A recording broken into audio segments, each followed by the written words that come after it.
Hello, friends.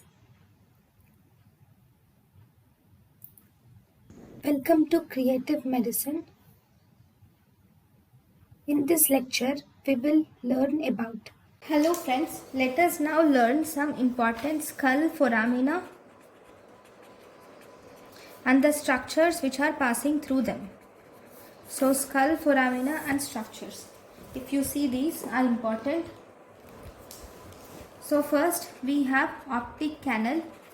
Optic canal, it passes optic nerve and ophthalmic artery.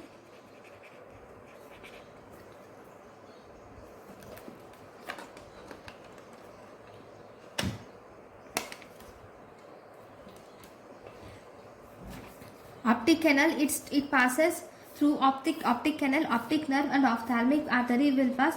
Then we have superior orbital fissure. Through the superior orbital fissure, cranial nerve, third, fourth, sixth, and also lacrimal, frontal and nasociliary branches. Lacrimal, frontal and nasociliary branches of ophthalmic artery will pass through this foramen superior orbital fissure, and also superior ophthalmic vein will also pass through this superior orbital fissure. Then we have foramen rotundum. Through foramen rotundum, maxillary nerve will pass through foramen rotundum. Then we have foramen ovale.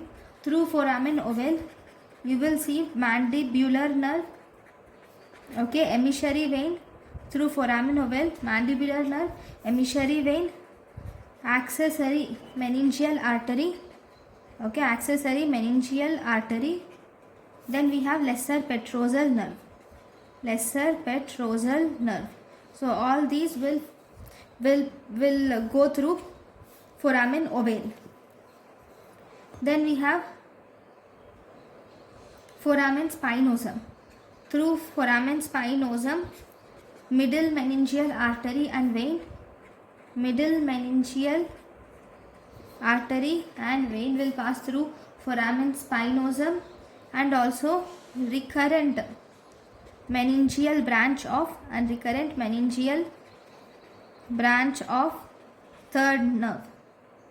Fifth nerve, recurrent meningeal branch of V3, that is mandibular nerve, will pass through foramen spinosum.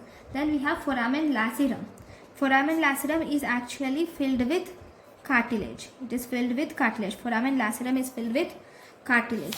Okay. Next we have internal acoustic meatus.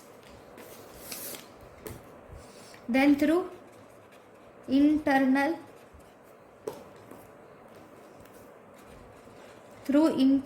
acoustic meatus, cranial nerve 7th and 8th will pass through internal acoustic meatus, and even labyrinthine artery and vein will pass through internal acoustic meatus. Then we have jugular foramen. Through jugular foramen, inferior petrosal nerve, through jugular foramen, inferior petrosal sinus, then 9th, 10th and 11th cranial nerves, and then sigmoid sinus,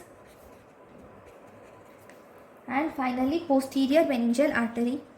And posterior meningeal artery will pass through jugular foramen. Then we have hypoglossal canal. So through hypoglossal canal, cranial nerve 12th will go through hypoglossal canal. Then we have foramen magnum. If you see, through foramen magnum, medulla oblongata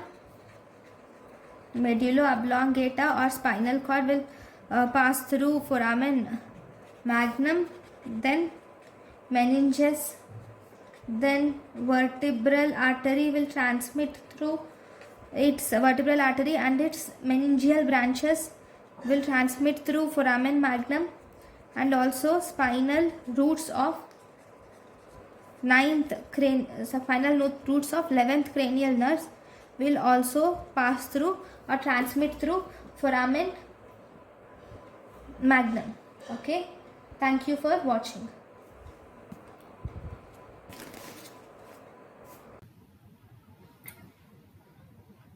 Thank you, and thank you for watching.